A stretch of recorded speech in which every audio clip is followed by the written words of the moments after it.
The Lord be with you. A reading from the Holy Gospel according to Luke. While some people were speaking about how the temple was adorned with costly stones and votive offerings, Jesus said, "All that you see here, the days will come when there will not be left a stone upon another stone that will not be thrown down." Then they asked him, "Teacher, when will this happen? And what sign will there be when all these things are about to happen?" He answered them, "See that you not be deceived, for many will come in my name, saying, 'I am he,' and 'the time has come.' Do not follow them. When you hear of wars and insurrections, do not be terrified, for such things must happen first, but it will not immediately be the end." Then he said to them, "Nation will rise against nation, and kingdom against kingdom. There will be powerful earthquakes, famines, and plagues from place to place, and awesome sights and mighty signs will come from the sky. Before all this happens, however, they will seize and persecute you. They will hand you over to the synagogues and to prisons, and they will have you led before kings and governors because of my name. It will lead to your giving testimony. Remember that you are not to prepare your defense beforehand, for I myself shall give you a wisdom in speaking, that all your adversaries will be powerless to resist or refute. You will even be handed over by parents, brothers, relatives, and friends. They will put some of you to death. You will be hated by all because of my name, but not a hair on your head will be destroyed. By your perseverance, you will secure your lives." The Gospel of the Lord. Praise to you, Lord Jesus Christ.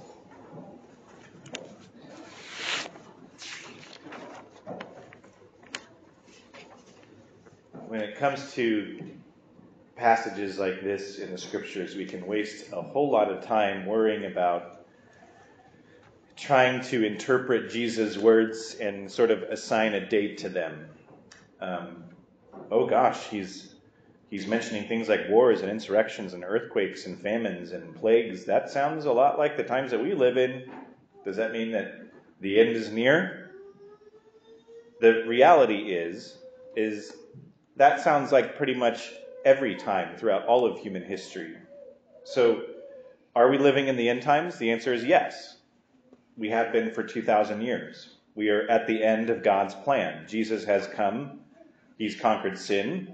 And we're simply waiting for our time on this earth to come to an end. In talking about these things, Jesus is making a point that he wants us to think that it is the end time. And he wants us to act like it is the end time. Because he wants us to always be ready, to always stand up for the truth, ready to give an account for our faith, ready to proclaim him when it isn't popular, ready to proclaim him when it might be dangerous to do so. Allow me to remind you of what he just said to us. The consequence of following him: they will seize and persecute you. They will hand you over to synagogues and to prisons, and they will lead you before kings and governors because of my name. It'll lead to your giving testimony. Remember that you're not to prepare your defense beforehand, for I myself shall give you a wisdom in speaking, that all your adversaries will be powerless to resist or refute. You'll even be handed over by parents, brothers, relatives, and friends, and they will put some of you to death. You will be hated by all because of my name. That's what Christianity costs. We ought to know that and understand that going forward.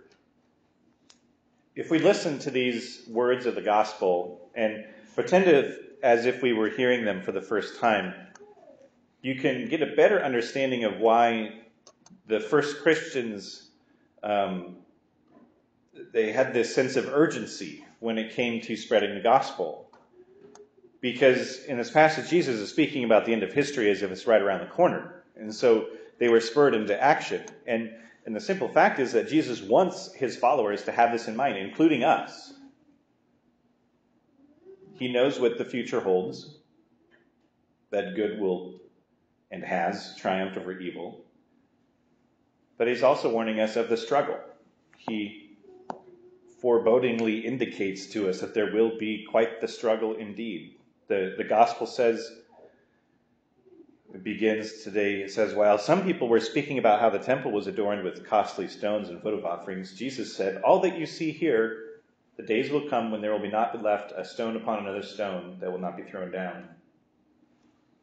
And that's that would have been crushing for his audience to hear, that the temple was the sign of God's promises to his chosen people.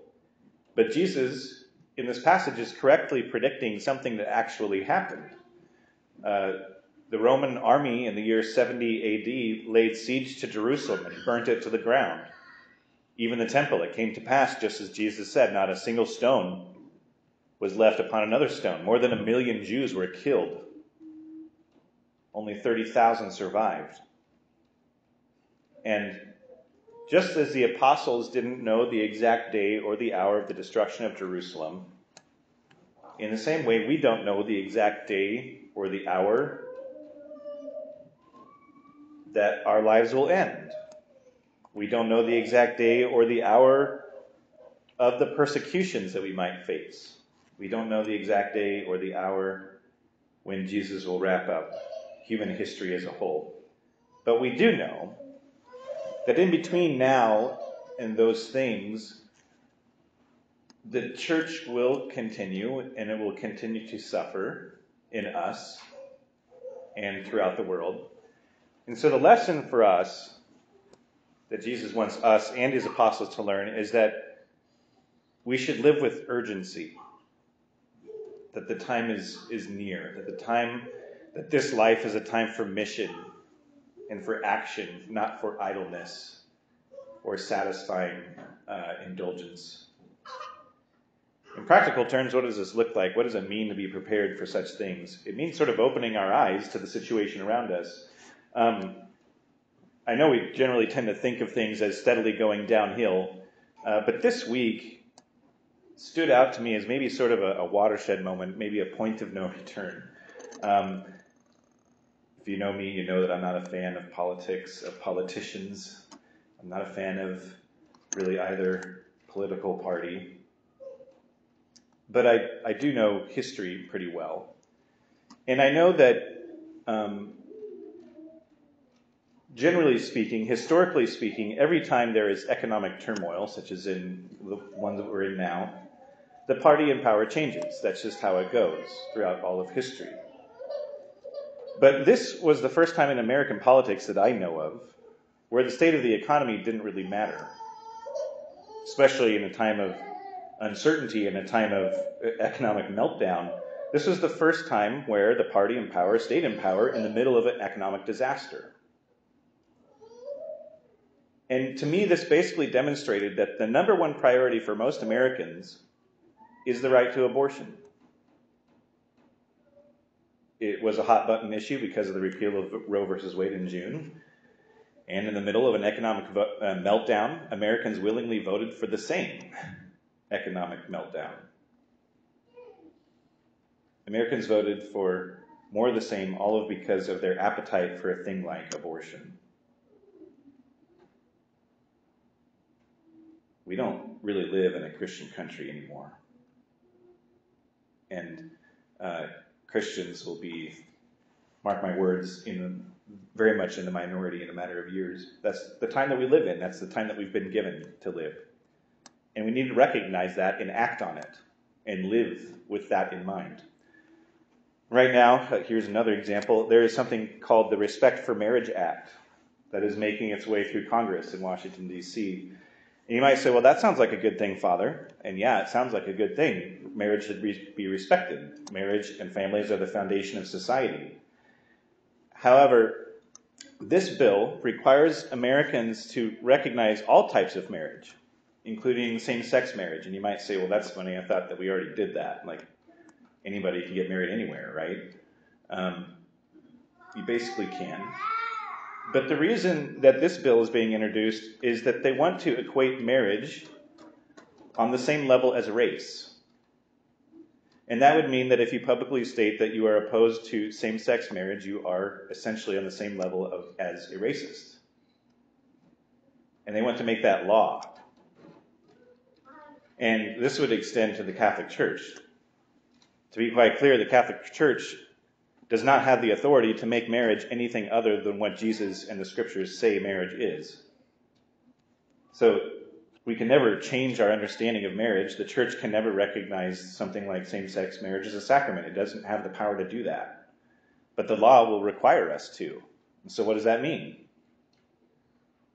Well, that law will also extend to individuals and business owners. Your livelihood will rest on what side of the issue you fall on. And that the way things are going, it's not going to take much more where we're going to have to choose between our faith and between our freedom. Where we'll have to face the consequences for what we believe, and it will feel like the end times. Persecution awaits us, and that might sound really scary to us now, but this has been the reality for most of human history. Christianity has been something that is persecuted. We simply have had the benefit over the last 100 years or so of living in peaceful times. So how do we prepare for this sort of thing? Like I said, it sounds scary. I'm not meaning to scare everybody, but what it means for us is that we really have to take our faith more seriously than ever.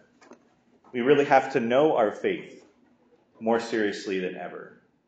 We really have to deepen our personal relationship with God and make it a true priority through daily prayer, through receiving the sacraments as often as possible. We have to live and ask ourselves, if the world were ending tomorrow, would I be ready?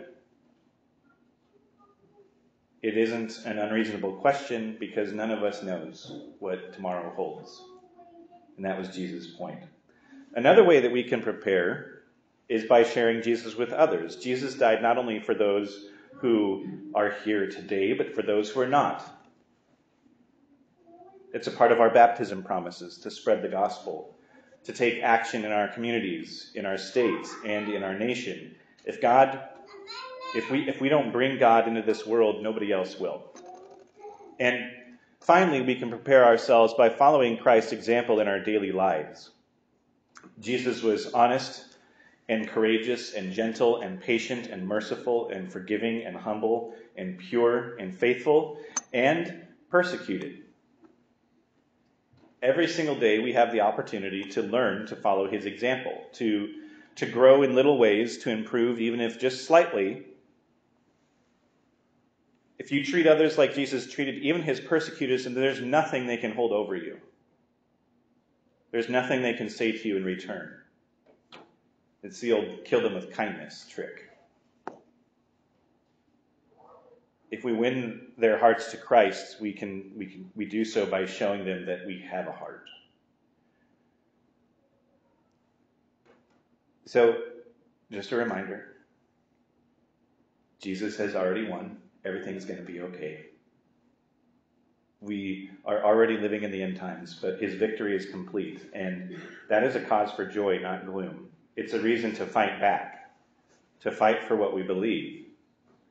And here, as we celebrate the Mass, we get a glimpse of what we believe in, a taste of heaven. We should be excited for what the future holds, not afraid.